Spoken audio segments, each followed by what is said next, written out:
දැන් අපි දැක්කා අද උදෑසන ඉඳලා QR ඊයේ නිවේදනය කරා QR ක්‍රියාත්මක වෙනවා කියලා. එතකොට අපි දැක්කා අද උදෑසන ඉඳලා ෆෙඩ් ඉස්සරහා විශාල මිනිස්සු ප්‍රමාණයක් වාහන තියාගෙන පොලින් වල ඉන්නවා. වාහන පාරවල් තමයි බ්ලොක් කරලා තියෙනවා. දැන් රථ වාහන නියෝජ්‍ය පොලිස්පති විදියට මොන වගේ පියවරක්ද ගන්න ඉදිරියට මේ කියන මේ බ්ලොක් එක අයින් කරන්න? ඇත්ත වශයෙන්ම මේ QR කෝඩ් එක ඉන්ට්‍රොඩියුස් කරනවා කියලා දැනගත්ත ගමන් මහජනයා කලබල වෙලා තමන්ගේ වාහනයට තෙල් ෆුල් ටැංක් කරගන්න එන්නේ. ඇත්ත වශයෙන්ම දැන් මේකට කලබල වීමක් අවශ්‍ය නැහැ. QR කේතිය අඳුරලා දුන්නාට පස්සේ තමන්ට වාහනට අවශ්‍ය ඉන්ධන ප්‍රමාණය ඒ වාහන කාණ්ඩ ලබා දෙනවා.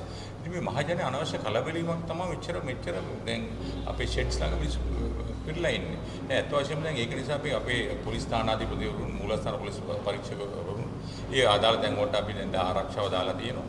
ඒ කියන්නේ මේ මහජනයා කලබල නොවුනා නම් මේ ප්‍රශ්නේ වෙන්නේ නැහැ. ඒ කියන්නේ ලීටර් 10ක් ගහන්න ඕන දැන් ලීටර් 50ක් ගහන්න යනවා. ඉතින් ඒක නිසා තමයි මේ හැමදේම මේ කලබල වීම ඇත්ත වශයෙන්ම අජේ ඉන්ධන ගබඩාවල අවශ්‍ය ඉන්ධන ප්‍රමාණය තියෙනවා.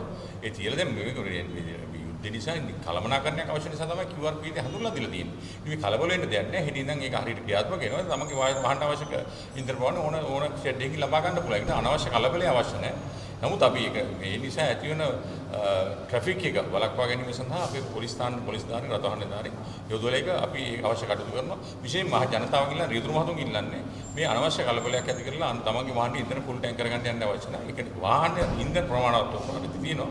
තමන්ට අවශ්‍ය ප්‍රමාණය තමයි දෙන්නේ. ඒක ඕන එටි ඉඳන් ඕන තැනකින් ඕන ෂෙඩ් එකකින් ලබා ගන්න පුළුවන්.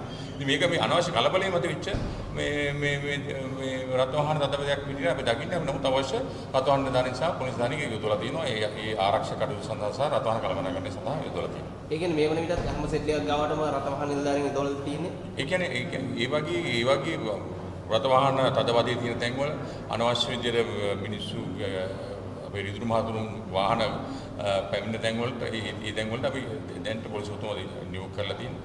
උපදෙස්ලා තියෙනවා. මේ අවශ්‍ය රථ වාහන නිලධාරීන් සහ ආරක්ෂාවට නිලධාරීන් යොදවන්න කියලා ඒක ක්‍රියාත්මක වෙනවා.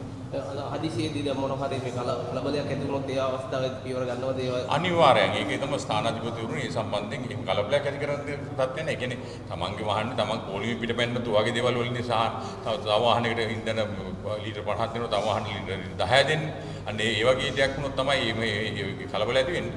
නමුත් QR කෝඩ් එකේ ක්‍රියාත්මක වෙන අවස්ථාවේ පටන් නියම දෙයක් ඇති වෙන්නේ එම වාහනට සාධාරණ විදියට කෙනෙකුට කිසි වෙනස් කරක් සැලකීමක් නොකරද තෙල් ලබා දෙනවා රාජ්‍ය මගින් අවශ්‍ය කරලා දෙලා දෙනවා. අපි පොලිසියට ඉල්ලන්නේ අනවශ්‍ය කලබල ඇති කරගන්න එපා. අනවශ්‍ය රථවාහන තදබදයක් ඇති කරගන්න එපා. ඉන්ධන රාජ්‍යයේ ඉන්ධන කබඩාවල අනවශ්‍ය තෙල් තියෙනවා. මේ කළමනාකරණය සඳහා තමයි QR කෝඩ් එක හඳුන්වලා දෙන්නේ. ඒක නිසා මේ කියන්නේ අනවශ්‍ය විදිහට කලබල ඇති කරගත්තොත් ඒ සම්බන්ධ ක්‍රියා කරන්න තව නිලධාරීන් යොදලා තියෙනවා. පොලිස් උතුම් පොලිස් පරිදි සහ රථවාහන කළමනාකරණය දැන යොදලා තියෙනවා අවශ්‍ය ඒ ආධාර ෂෙඩ්ස් ළඟ. දැන් ඉදිරියේදී කොහොමද දැන් මේ රථ වාහන වැරදි සෑහෙන ප්‍රමාණයක් දැන් සිදු වෙනවා. අපි දැන් බයිසිකල් වලින් වේගෙන් ගිහිල්ලා අනතුරු සිදු කරනවා, මේ ට්‍රේල් බයික් පදිනවා. මේ වගේ කට්ටියට මොන වගේ නීතියක් ක්‍රියාත්මක කරනවද ඉදිරියේදී?